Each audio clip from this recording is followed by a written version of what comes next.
Yesterday, I introduced you to the 4-second window. Today, I want to show you exactly what's been firing in that window because it's one of three things.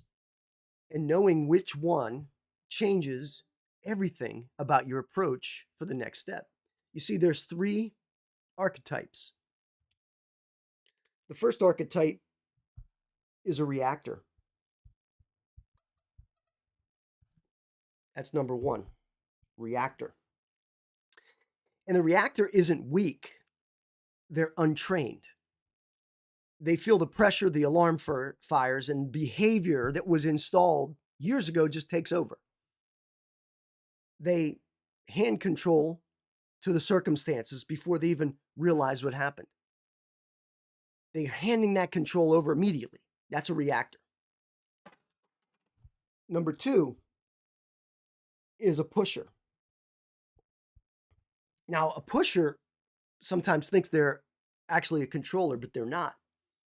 Because this is something that's really important. It's a very important nuance because this is dangerous because you look at a controller from the outside and you say, hey, that's me. They produce results. Pushers produce results. However, they're not ideal. They have this discipline a lot of times, but they're running on force instead of architecture, instead of power.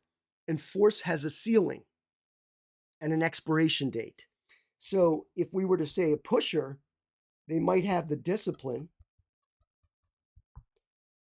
but the issue is force instead of power or architecture. If you've read the book Power versus Force, you'll get an understanding of what that looks like. And then the third is what I always refer to as a controller. That's what everything is about here with the controller codex. It really is essentially the mind force method boiled down into a very specific type of ideology, architecture.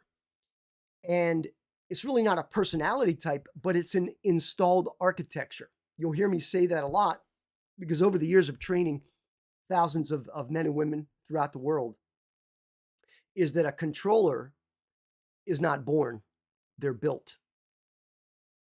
At the response level, through deliberate, systematic installation of patterns that fire differently in the 4-second window. What I'm going to do is I'm going to go through some 5, let's say, diagnostic scenarios, or scenario diagnostics is probably a better way to think about it. And I want you to, as we go through this, I want you to write down where you are. So this is an active engagement. It's not just me pontificating. So scenario 1, your biggest client calls and pulls their contract, no warning. Now, this could also be you get called into the office and you get fired without warning. You didn't know. You thought you were doing great. So A, and again, we're gonna do this A, B, C. So I want you to just mark down for each of these that I bring up, A, B, C. A, your stomach drops. You call someone to vent. You then spend the next 48 hours trying to figure out who's to blame. It wasn't your fault. It was the boss. It was this, that, right? Or it wasn't the client's fault. It's your fault. Or it wasn't your fault. It was the client's fault. It was somebody else's fault. B is you push straight into fix-it mode. You work 14 hours a day, force outreach, you grind until something moves. So in case of the customer, you try to figure out how you can resolve it. If you are in a situation with like I said, a job, you start looking for a job immediately. Now C, you pause. You assess what the situation is. You see what it's revealing and identify the next precise move, right? So that's scenario 1. Scenario 2 is an investment or financial decision that goes wrong, significant loss. A, panic sets in. Now, I want you to frame this from yourself. Panic sets in, you make emotional decisions trying to recover, and the situation actually gets worse. You work harder to compensate, more hours, more pressure, more force applied to the problem. That's B. C, you treat it as market intelligence. You extract the lesson, reposition, and execute strategically. A, B, C. I think you can see where this is going. Scenario 3, you're running on empty, energy depleted, performance slipping. A, you push through, blame stress, and eventually you crash out completely. B, you ignore the signals and force more output anyway. Boom bust cycle every time. And then C, you read the signals accurately. You adjust your approach and you optimize rather than override. Now I'm going to write all of these down for you that you can go through. Scenario 4 is a key relationship. Could be personal or professional. It fractures under pressure. You react emotionally. That's A. You say things you regret. Happens all the time, right?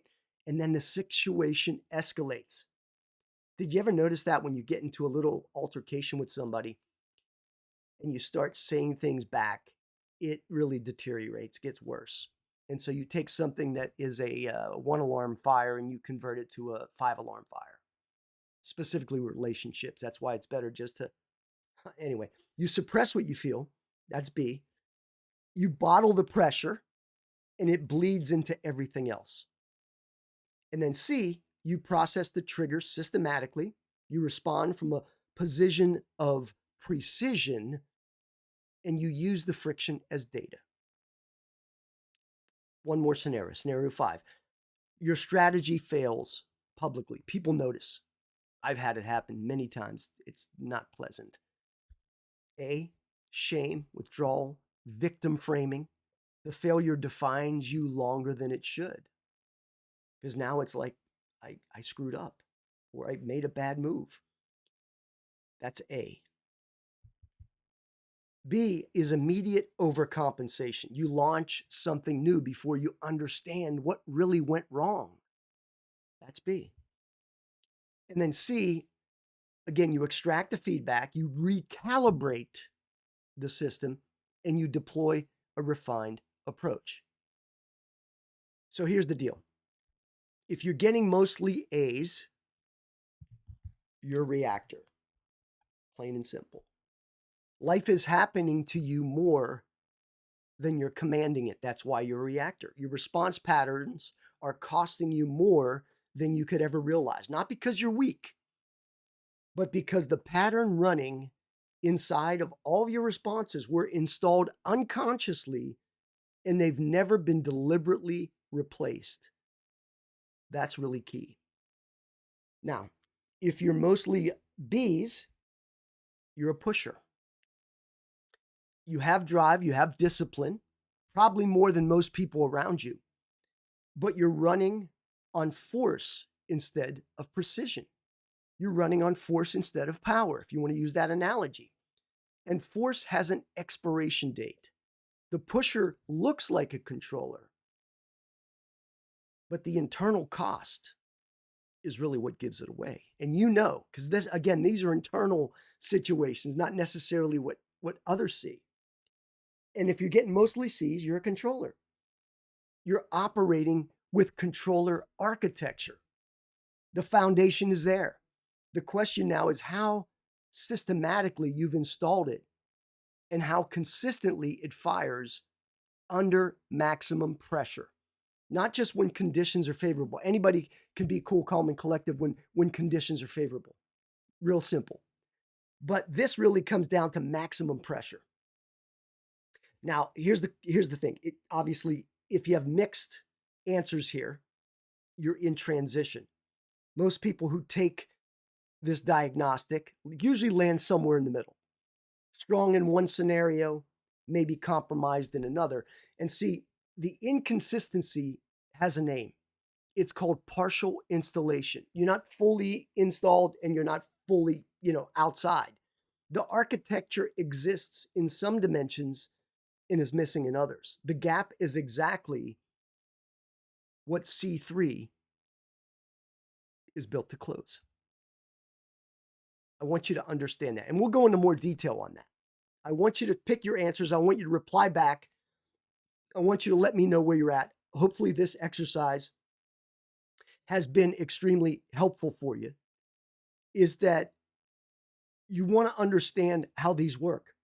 Partial installation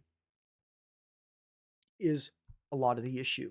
You see, C3, Command Control Core, that's my execution and installation engine. It's the bridge from diagnostic directly into exactly what it is and where you want to be. Now that you know what patterns that you've been running, tomorrow I'm going to show you the 3 dimensions where that pattern either holds your results in place or fractures them under pressure. One of those dimensions is probably costing you more than the other 2. Tomorrow you'll find out which one. Don't get too over obsessed with everything that we're going through, because again, we're working on a process that's giving you clarity, maybe for the first time in your life. And when I coach individuals, a lot of times we go through things like this because we have to identify where you're at. And by doing this simple ABC process and finding out if you're a reactor, a pusher, or a controller, allows you to have that clarity. I'm Al Perhacs, author, creator, visionary behind the Mindforce method of high performance training, coaching, mentoring, as well as the C3 execution engine. Thanks for watching, and I'll see you on the next video.